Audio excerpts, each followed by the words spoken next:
ज़बूर 51। माफ़ी के लिए इल्तिजा। मीर मुगनी के लिए दाऊद का मज़मूर।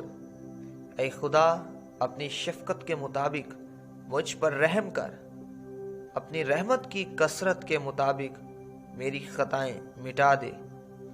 मेरी बदी को मुझसे धो डाल और मेरे गुनाह से मुझे पाक कर, क्योंकि मैं अपनी ख़ताओं को मानता हूँ और मेरा गुनाह हमेशा मेरे सामने है। मैंने फ़क़त तेरा ही गुनाह किया है और वो काम किया है जो तेरी नज़र में बुरा है, ताकि तू अपनी बातों में रास्त ठहरे और अपनी अदालत में बेऐब रहे। देख, मैंने बदी में सूरत पकड़ी और मैं गुनाह की हालत में माँ के पेट में पड़ा। देख, तू बातन की सच्चाई पसंद करता है और बातन ही में मुझे दनाई सिखाएगा। ज़ूफ़े से मुझे पाक कर तो मैं पाक होऊंगा, मुझे धो और मैं बर्फ़ से ज़्यादा सफ़ेद होऊंगा। मुझे खुशी और खुरमी की खबर सुना, ताकि वो हड्डियाँ जो तूने तोड़ डाली हैं शादमान हो। मेरे गुनाहों की तरफ से अपना मुंह फेर ले और मेरी सब बदकारी मिटा डाल। ऐ खुदा, मेरे अंदर पाक दिल पैदा कर, मेरे बातन में अज़-ज़र-नौ मुस्तकीम रूह डाल।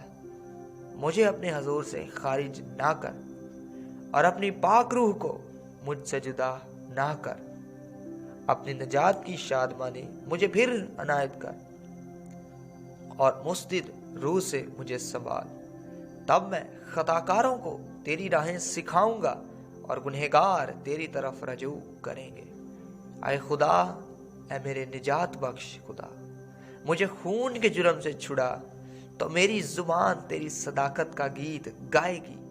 ऐ खुदावंद, मेरे होठों को खोल दे तो मेरे मुंह से तेरी सिताइश निकलेगी, क्योंकि कुर्बानी में तेरी खुशनौदी नहीं, वरना मैं देता। सोख्तनी कुर्बानी से तुझे कुछ खुशी नहीं। शिकस्ता रूह खुदा की कुर्बानी है।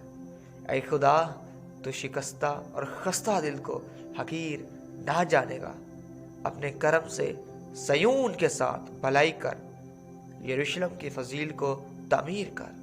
तब तू सदाकत की कुर्बानियों और सोख्तनी कुर्बानी और पूरी सोख्तनी कुर्बानी से खुश होगा, और वो तेरे मज़बा पर बछड़े चढ़ाएंगे।